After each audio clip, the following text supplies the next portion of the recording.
Om Shanti.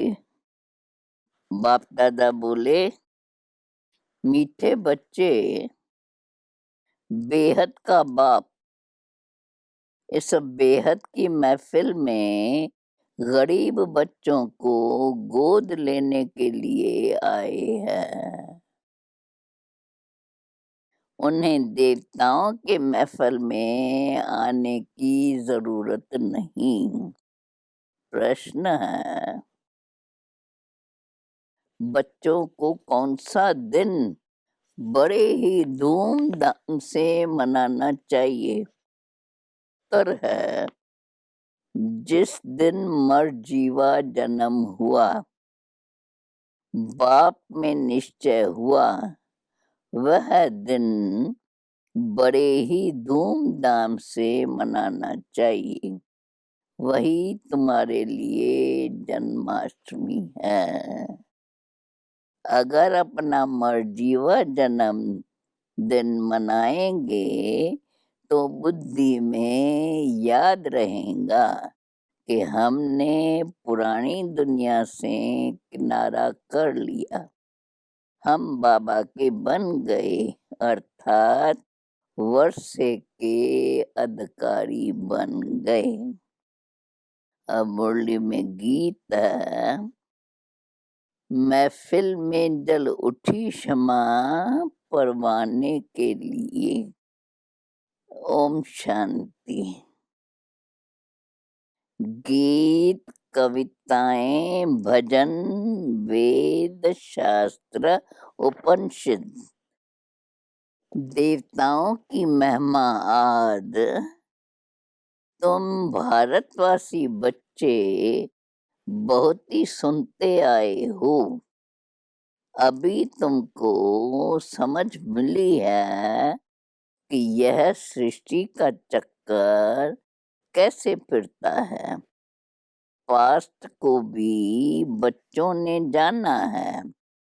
Present दुनिया का क्या है वह भी देख रहे हो, वह भी प्रैक्टिकल में अनुभव किया है। बाकी जो कुछ होना है सो अभी प्रैक्टिकल में अनुभव नहीं किया है। पास्ट में जो हुआ है उसका अनुभव किया है, बाप ने ही तो समझाया है। बाप बिगर कोई समझाए न सके। अथाह मनुष्य है, परंतु वे कुछ भी जानते नहीं है।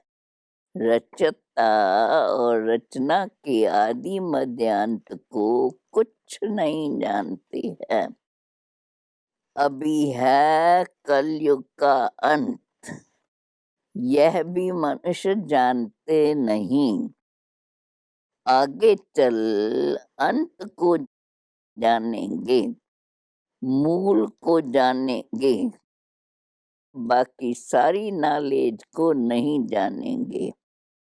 पढ़ने वाले स्टूडेंट ही जान सकते हैं। ये है मनुष्य से राजाओं का राजा बनना। सो भी न आसुरी राजाएं परंतु दैवी राजाएं, जिन्हों को आसुरी राजाएं पूजते हैं।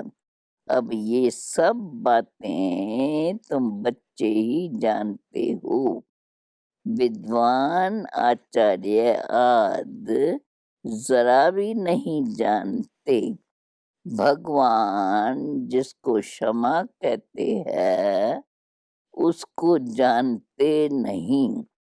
गीत गाने वाले भी कुछ नहीं जानते, महिमा सिर्फ गाते हैं। भगवान भी कोई समय इस दुनिया के महफिल में आया था। महफिल अर्थात जहाँ बहुत लोग इकट्ठे हो। महफिल में खाना पीना शराब आदि मिलता है। अभी इस महफिल में तुमको बाप से अविनाशी ज्ञान रत्नों का खजाना मिल रहा है, अथवा ऐसे कहें, तुमको वैकुंठ की बादशाही बाप से मिल रही है। इस सारी महफिल में बच्चे ही बाप को जानते हैं कि बाप हमको सौगात देने आए है। बाप महफिल में क्या सौगात देते हैं? मनुष्य महफिल में एक दो को क्या देते हैं? रात दिन का अंतर है।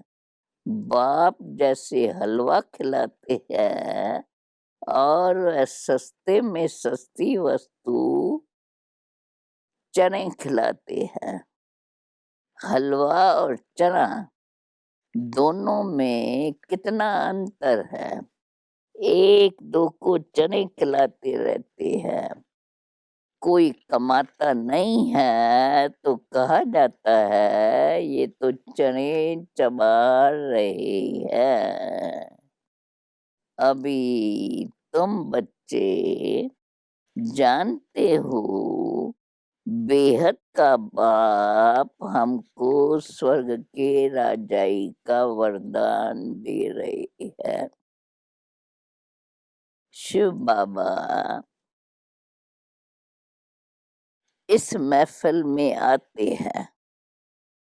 शिव जयंती भी तो मनाते हैं ना, परंतु वो क्या आकर करते हैं ये किसको भी यथार्थ पता नहीं है। वह बाप है। बाप जरूर कुछ खिलाते हैं, देते हैं। मात पिता जीवन की पालना तो करते हैं ना। तुम भी जानते हो, वह माता पिता आकर के जीवन की संभाल करते हैं, एडॉप्ट करते हैं। बच्चे खुद कहते हैं बाबा हम आपके 10 दिन के बच्चे हैं, अर्थात 10 दिन से आपके बने हैं। तो समझना चाहिए कि हम आपसे स्वर्ग की बादशाही लेने के हकदार बन चुके हैं, गोद ली है। जीते जी किसकी गोद ली जाती है तो अंधश्रद्धा से तो नहीं लेते हैं।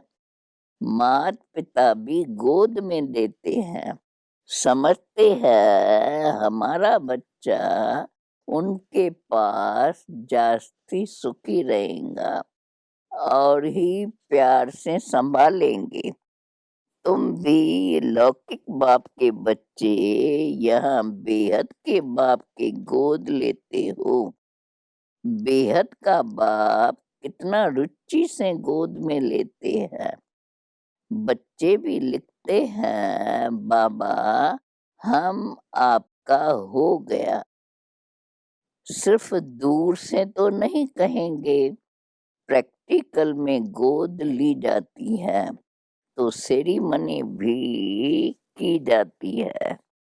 जैसे जन्मदिन मनाते हैं ना, तो यह भी बच्चे बनते हैं, कहते हैं हम आपके हैं, तो 6-7 दिन बाद नामकरण भी मनाना चाहिए ना, परंतु कोई भी मनाते नहीं है। अपनी जन्माष्टमी तो बड़ी धूमधाम से मनानी चाहिए, परंतु मनाते ही नहीं। ज्ञान भी नहीं है कि हमको जयंती मनानी है। 12 मास होते हैं तो मनानी है। अरे पहले मनाया नहीं, अब 12 मास के बाद क्यों मनाते हो? ज्ञान ही नहीं, निश्चय नहीं होगा। एक जन्मदिन मनाया वह तो पक्के हो गए, फिर अगर जन्मदिन मनाते हुए भागंती हो गए तो समझा जाएगा ये तो मर गया। जन्म भी कोई तो बहुत धूमधाम से मनाते, कोई गरीब होगा तो गुड़ और चने भी बाँट सकते हैं, जास्ती नहीं। बच्चों को पूरी रीत समझ में नहीं आता है, इसलिए खुशी नहीं होती है। जन्मदिन मनाए तो याद भी पक्का पड़े, परंतु वह बुद्धि नहीं है। आज फिर भी बाप समझाते हैं, जो नए बच्चे बने उनको निश्चय होता है तो जन्मदिन मनाएं। फलानी दिन हमको निश्चय हुआ, जिससे जन्माष्टमी शुरू होती है, तो बच्चे को बाप और वर्षे को पूरा याद करना चाहिए। बच्चा कभी भी भूलता थोड़ी है कि मैं फलाने का बच्चा हूँ। यहाँ कहते हैं कि बाबा आप हमको याद नहीं करते हो। ऐसे अज्ञान काल में तो कभी नहीं कहेंगे। याद न पड़ने का सवाल भी नहीं उठता है। तुम बाप को याद करते हो, बाप तो सबको याद करते ही है। सब हमारे बच्चे काम चिता पर जलकर भस्म हो गए हैं। ऐसे और कोई गुरु व महात्मा आज नहीं कहेंगे। यह भगवानों वाच्य ही है कि मेरे सब बच्चे हैं। भगवान के तो सब बच्चे हैं ना। सब आत्माएं परमात्मा बाप के बच्चे हैं। बाप भी जब शरीर में आते हैं तब कहते हैं, अब ये सब आत्माएं हमारे बच्चे हैं।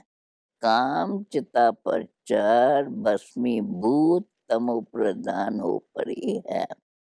भारतवासी कितनी आयरन एज हो गए हैं। काम चिता पर बैठ सब सांवरे बन पड़े हैं।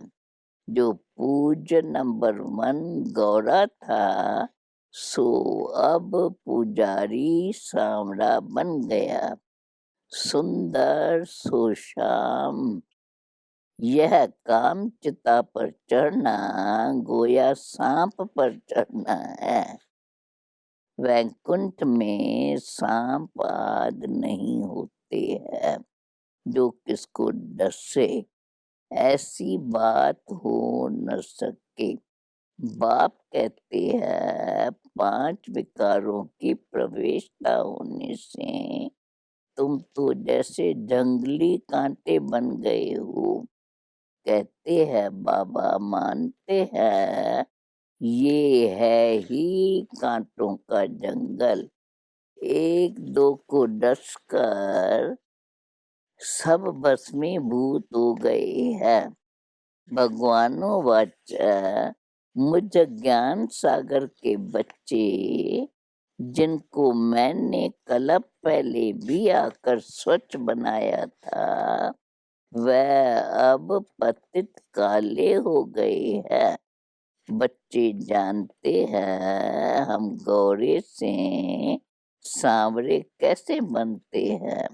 सारी 84 जन्मों की हिस्ट्री ज्योग्राफी नटशेल में बुद्धि में है।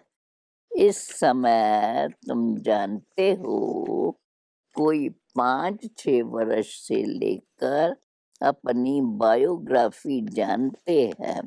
नंबरवार बुद्धि अनुसार हर एक अपने पास्ट बायोग्राफी को भी जानते हैं कि हमने क्या क्या बुरा काम किया। मोटी मोटी बातें तो बताते जाते हैं हमने क्या क्या किया। आगे जन्म की तो बता ही नहीं सकते। जन्म जन्मांतर की बायोग्राफी कोई बता न सके। बाकी 84 जन्म कैसे लिए है, सो बाप बैठ उन्हों को समझाते हैं, जिन्होंने पूरे 84 जन्म लिए हैं, उनके ही स्मृति में आएगा। घर जाने के लिए मैं तुमको मत देता हूँ। इसलिए बाप कहते हैं, यह नॉलेज सब धर्म वालों के लिए है। अगर मुक्ति धाम घर जाने चाहते हैं तो बाप ही ले जा सकते हैं। सिवाय बाप के और कोई भी अपने घर जा नहीं सकते। कोई के पास यह युक्ति है नहीं जो बाप को याद कर और वहां पहुंचे। पुनर्जन्म तो सबको लेना ही है। बाप बिगैर तो कोई ले जा नहीं सकते। मोक्ष का ख्याल तो कभी भी नहीं करना है। यह तो हो नहीं सकता। ये तो अनादि बना बनाया ड्रामा है। इससे कोई भी निकल नहीं सकते। सबका एक ही लिबरेटर गाइड है। वही आकर युक्ति बतलाते हैं कि मुझे याद करो तो तुम्हारे विक्रम विनाश होंगे, नहीं तो सजाएं खानी पड़ेंगी। पुरुषार्थ नहीं करते हैं तो समझते हैं यहाँ का नहीं है। मुक्ति जीवन मुक्ति का रास्ता तुम बच्चे नंबरवार पुरुषार्थ अनुसार जानते हो। हर एक के समझाने की रफ्तार अपनी अपनी है। तुम भी तो कह सकते हो, इस समय पतित दुनिया है, कितनी मारामारी आद होती है। सतयुग में यह नहीं होगा। अभी कलयुग है, ये तो सब मनुष्य मानेंगे। सतयुग, Treta, golden edges, silver edges और भाषाओं में भी कोई नाम कहते जरूर होंगे। इंग्लिश तो सब जानते हैं, डिक्शनरी भी होती है इंग्लिश हिंदी की। अंग्रेज लोग बहुत समय राज करके गए तो उन्हों की इंग्लिश काम में आती है। मनुष्य इस समय ये तो मानते हैं कि हमारे में कोई गुण नहीं है। बाबा आप आकर रहम करो, फिर से हमको पवित्र बनाओ। हम पतित हैं। अभी तुम बच्चे समझते हो कि पतित आत्माएं एक भी वापस नहीं जा सकती। सबको सतो रजो तमो में आना ही है। अब बाप ही इस पतित महफिल में आते हैं। कितनी बड़ी महफिल है। मैं देवताओं के महफिल में कभी आता ही नहीं हूँ, जहाँ माल थाल 36 प्रकार के भोजन मिल सके। वहाँ मैं आता ही नहीं हूँ।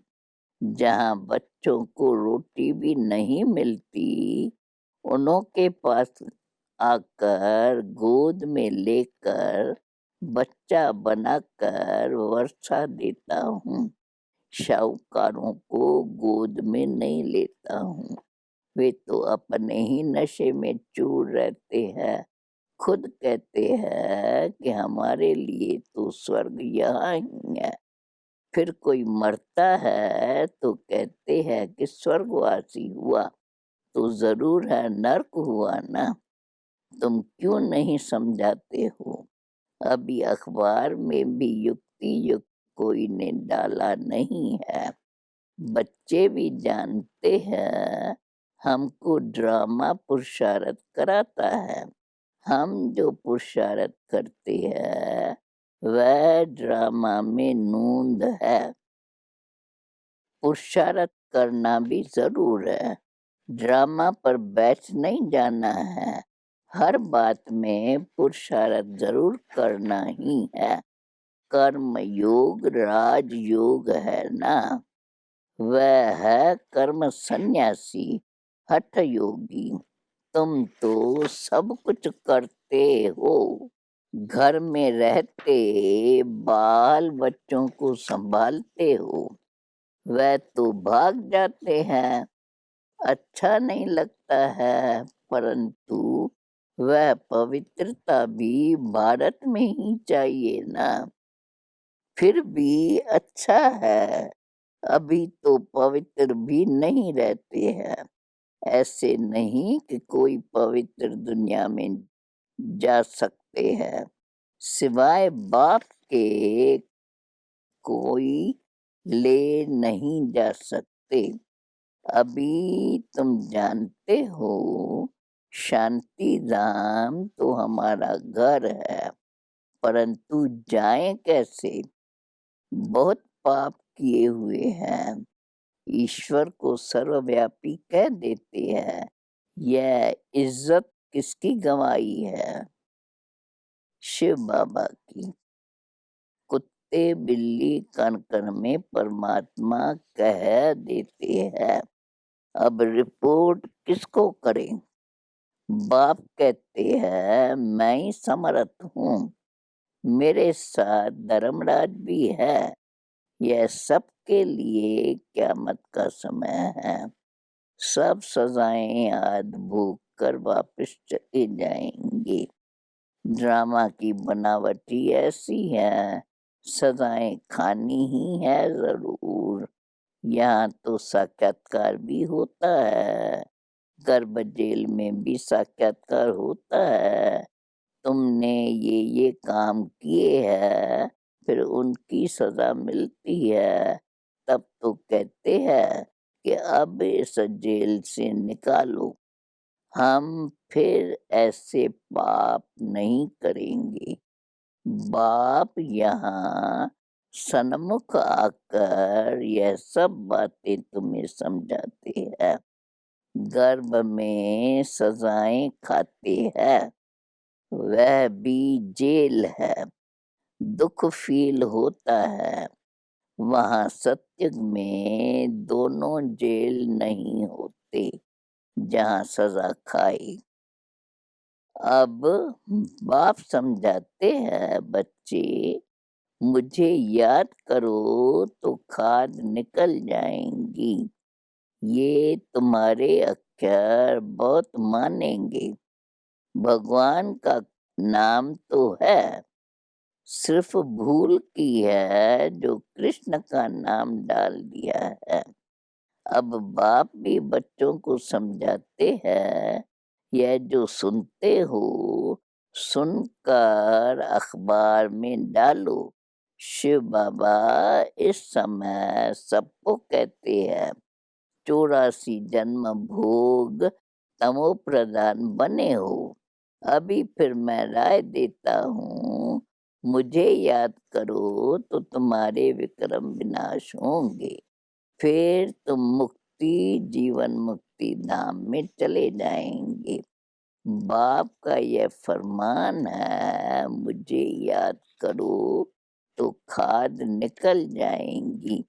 अच्छा बच्चे, कितना समझा कर कितना समझाएं। अच्छा, मीठे मीठे सिकिलदे बच्चों प्रेत, मात पिता बाप दादा का याद प्यार और गुड मॉर्निंग। रूहानी बाप की रूहानी बच्चों को नमस्ते। अवधारणा के लिए मुख्य सार, हर बात के लिए पुरुषार्थ जरूर करना है। ड्रामा कहकर बैठ नहीं जाना है। कर्म योगी राजयोगी बनना है। कर्म सन्यासी, हठ योगी नहीं।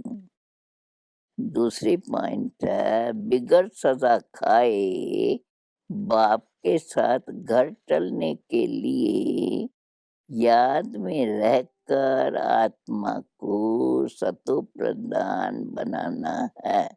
सांवले से गौरा बनना है। अभी लास्ट में वरदान है, अपनी श्रेष्ठता द्वारा नवीनता का झंडा लहराने वाले शक्ति स्वरूप भव। अभी समय प्रमाण, समीपता के प्रमाण, शक्ति रूप का प्रभाव जब दूसरों पर डालेंगे तब अंतिम प्रत्यक्षता समीप ला सकेंगे। जैसे स्नेह और सहयोग को प्रत्यक्ष किया है, ऐसे सर्विस के आईने में शक्ति रूप का अनुभव कराओ। जब अपनी श्रेष्ठता द्वारा शक्ति रूप की नवीनता का झंडा लहराएंगे तब ही प्रत्यक्षता होगी। अपने शक्ति स्वरूप से सर्वशक्तिमान बाप का साक्षात्कार कराओ। और लास्ट में स्लोगन है, मनसा द्वारा शक्तियों का और कर्म द्वारा गुणों का दान देना ही महादान है। ओम शांति।